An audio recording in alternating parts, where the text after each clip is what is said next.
Welcome to Study Loop. The statement, "a plant's vitality hinges on its ability to maintain a balance between water availability and sugar production," means that the survival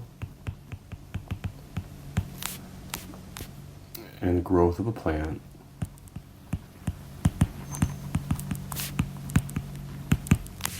depend on its ability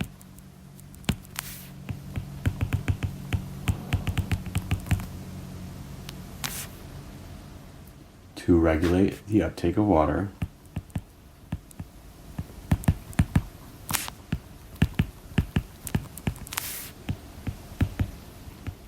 and the production of sugars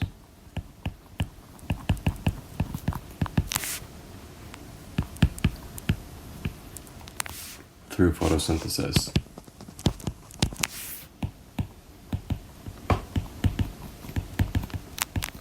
Plants need water to perform photosynthesis, the process by which they produce sugars to fuel their growth and metabolism, but they also need to conserve water to avoid dehydration and maintain turgor pressure in their cells.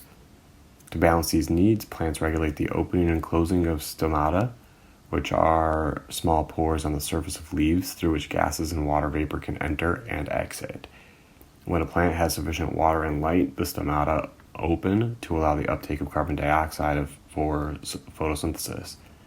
This also allows water to evaporate from the leaves through a process called transpiration.